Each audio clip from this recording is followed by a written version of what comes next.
আসসালামু আলাইকুম। আজকে আমরা যে বিষয়টা আলোচনা করব সেটা এই যে ভারত থেকে নির্বাচিত যিনি ইসলামী স্কলার জনাব জাকির নায়েক, তিনি বাংলাদেশে আসার যে একটা খবর আমরা পেয়েছিলাম, সেই খবর পেয়ে আসলে আমরা আনন্দিত হয়েছিলাম।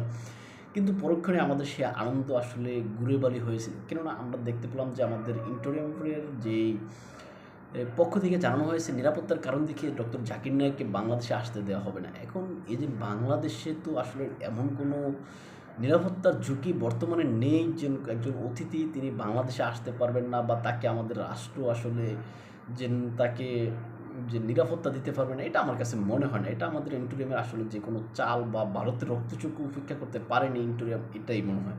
কেননা আসলে আমাদের যে ২৪-এর যারা পক্ষে ছিলেন যে সমস্ত ব্যক্তিবর্গ, তাদের আসলে একটা চাওয়া ছিল আসলে ভারতের সাথে তারা চোখে চোখ রেখে কথা বলবেন। কিন্তু আসলে তারা চোখে চোখ রেখে কথা বলতে পারেনি, বরঞ্চ পিছন দিকে ফিরেও ভারতের দিকের সাথে কথা বলতে পারেনি। অর্থাৎ ভারত অন্যদিকে তাকায় রয়েছে, আর আমাদের দেশ সেই ভারতের পিছনের দিকে তাকিয়ে তাও কথা বলতে পারেনি বর্তমানে। এটা আমরা দেখতেছি, যেটা বাস্তবতা।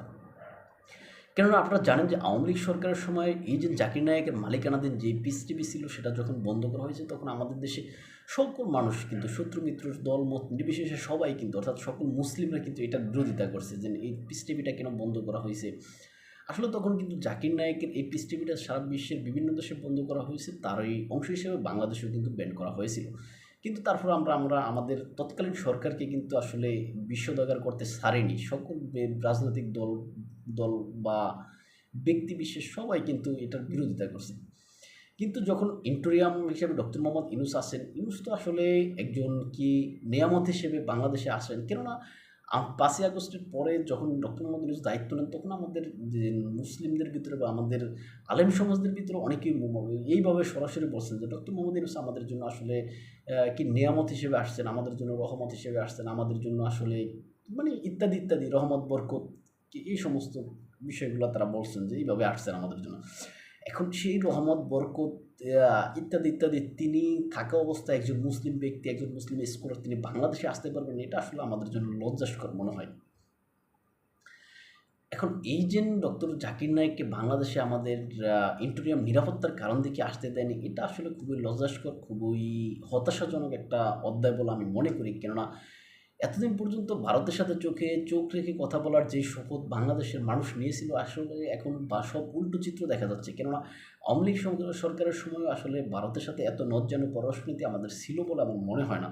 সুতরাং ইন্টোরিয়াম ভারতের একটা হুমকিতে ভারত যেন বলছে যে জাকির নায়েক আসলে বাংলাদেশে আসলে তাকে ভারতের হাতে তুলে দিতে হবে, এই একটা হুমকির ডরেই বা এই একটা হুমকির কারণে জাকির নায়েককে বাংলাদেশে আসতে দিল না ইন্টোরিয়াম। এটা আসলে লজ্জাস্কর। এই যে ভারত শেখ হাসিনাকে যেভাবে গ্রহণ করছে, এত চাওয়ার পরও, এত কিছুর পরেও শেখ হাসিনাকে দিচ্ছে না। অথচ আমরা কথা ছিল ভারতের সাথে চোখে চোখ রেখে কথা বলবো। আর ব্যাপারটা তোরা এখন নিয়ে আসছি আইনা জাকির নায়েককে আনতে, চোখে চোখ রেখে ভারত চাইলে তাকে ফেরত না দিয়ে তাকে যথাযথভাবে মানে দেশের যে সমস্ত তার শিডিউলগুলো থাকবে, ওই সমস্ত শিডিউলগুলো কমপ্লিট করার পরে তাকে আবার তার যথাস্থানে ফিরিয়ে দিতি। তবু ভারতের হাতে তুলে দিতে না, তখন বড় কথা হইতে বড়টা বাপের বেটার মতো যেন চোখে চোখ রেখে কথা বলা। এখন একজন মেহমান তোমার বাসায় আসবে, তুমি তাকে না বলে নিরাপত্তার কারণ দেখিয়ে তুমি তাকে সরাই দিলা, এটা তুমি কেমন তোর মানে যে চোখে চোখ রেখে কথা বললা, সেটা আমি বুঝি না। যাক, যেটাই হোক, আসলে এটা আসলে আমরা মুসলিম হিসেবে আমাদেরকে হতাশ করেছে। এখন এখানে আমার কাছে আরও একটা কারণ মনে হইতে পারে, ইন্টোরিয়ামের তো বদনাম বললামই বা ইন্টোরিয়ামের দোষ ত্রুটি বললাম, কিন্তু আরেকটা কারণ হতে পারে যে আমাদের দেশের যে সমস্ত আলেম সমাজগুলো আছে, তারাও হয়তো চায় না যে জাকির নায়েক বাংলাদেশে আসুক। কেননা আমাদের আলেমদের ভিতরে অনেক বিভিন্ন ভাগ আছে। দেখবেন টঙ্গীর ময়দানে যেই ওয়াজ মাহফিল আমাদের হয় প্রতি বাৎসরিক, এই যে ইজতেমা আর কি, সেই ইজতেমার বিষয় নিয়ে আমাদের মুসলমানরা কিন্তু দুইটা গ্রুপে ভাগ হয়ে সেখানে মাথা ফাটাফাটি করে, রক্তারক্তি করে, কেউ তুরাগ বাসায় দিবে, রক্তের বন্যা বয়ে দিবে তুরাগের ভিতরে, এরকম কথাও বলে। সুতরাং এই দেশের ভিতরে জাকির নায়েক আসবেন, একটা পক্ষ মেনে নেবেন, আরেকটা পক্ষ আসলে এরকম হুঙ্কার দিবেন, এটা বুঝেই যায়।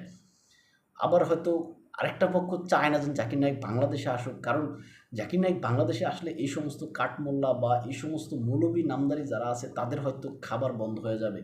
জাকির নায়েক এরকম ২-৪টা প্রোগ্রাম করলে তাদের এই যে আমাদের দেশের যে সমস্ত যে কাঠমোল্লা কোয়ালিটি আছে, তাদের হয়তো ওই যে রাশমিকা কি মান্দানা নিয়ে যারা কথা বলে, এই সমস্ত হুজুরদের ডিমান্ড কমে যাবে তখন হয়তোবা। এই জন্য হয়তো এই সমস্ত হুজুরা বা এই সমস্ত আলেম সমাজ চায় না যে জাকির নায়েক বাংলাদেশে আসুক। যেটাই হোক, আসলে হয়তো কথাগুলো আমি আমার দুঃখে থেকেই বলছি, কেননা জাকির নায়েকের মতো একজন মানুষ বাংলাদেশে আসতে পারলো না। এই জন্য আমি হয়তো যার তার দিকে এখানে দোষের তীর তাক মানে নিক্ষেপ করছি। এখন হয়তো সেটা সঠিক হইতে পারে, হয়তো সেটা নাও হইতে পারে।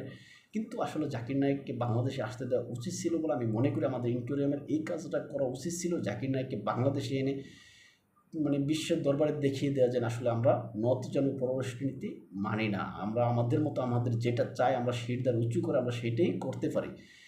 এখন আজকে জাকির নায়েককে আনতে পারলো না আমাদের ইন্টোরিয়াম। কালকে হয়তো দেখা যাবে যে চীন থেকে অস্ত্র ক্রয়ের জন্য যুক্তরাষ্ট্র যখন ওই যে নিষেধাজ্ঞা দিবে বা চোখ রাঙানি দিবে, তখন সেটাও বাদ করে দিবে। এইভাবেই হয়তো আমাদের নতজানু পররাষ্ট্রনীতি হয়ে থাকতে হবে। যাক, যেটা হোক, জাকির নায়েককে বাংলাদেশে আসতে দেওয়া উচিত ছিল বলে আমি মনে করি। আপনারা কী মনে করেন সেটা কমেন্ট বক্সে লিখবেন। ভালো থাকবেন সবাই, দেখে অন্য কোনো ভিডিওতে। আসসালামু আলাইকুম। আমাদেরকে আপনারা ফলো করতে চাইলে ইউটিউব এবং ফেসবুকে স্বপ্নচারীর কথা নামে, ইনস্টাগ্রাম ও টিকটকে এনএস হোসেন নামে দেখতে পারেন। আল্লাহ হাফেজ।